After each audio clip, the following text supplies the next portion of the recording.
Hey everyone, have you ever wondered if putting your money into gold is actually a smart move? With all the ups and downs in the economy, people often talk about gold as a safe bet. But is it really? Let's break it down.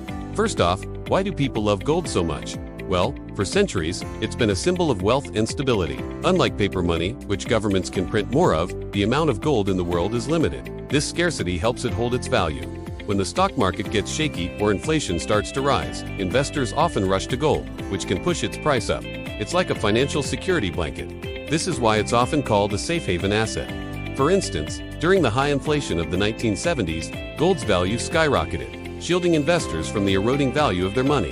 This happens because as the purchasing power of a currency like the dollar falls, it takes more dollars to buy the same amount of gold, driving its price up. Think about the 2008 financial crisis. While stock markets plummeted, gold prices soared as people sought safety.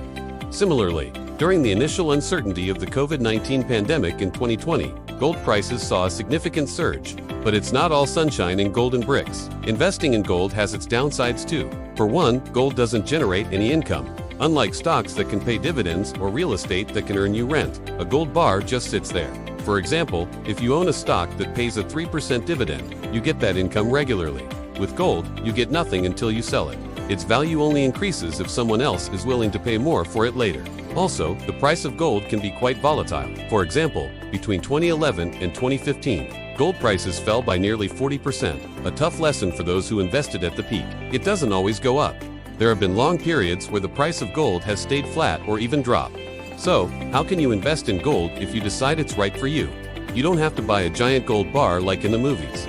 For example, you can buy American Eagle coins from the US Mint. A popular choice is the SPDR Gold Shares GLD ETF. For instance, you could invest in a company like Barrick Gold. These are funds that hold physical gold in a trust, and you can buy and sell shares of the fund on a stock exchange. Just like a regular stock, you can buy physical gold like coins or small bars. Remember, the performance of these stocks is tied not just to gold prices, but also to the company's management, mining costs, and political risks in the countries where they operate. Or, for something easier, you could invest in gold ETFs, which are exchange-traded funds that track the price of gold. You can also buy shares in gold mining companies. Each option has its own pros and cons regarding storage, fees, and risk.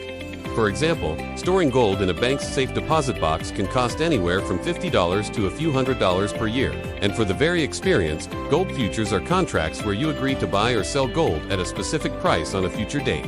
It's a way to bet on the future price of gold. So, is gold a good investment? The answer is, it depends. It can be a great way to diversify your portfolio and protect your wealth against economic uncertainty. But it shouldn't be your only investment.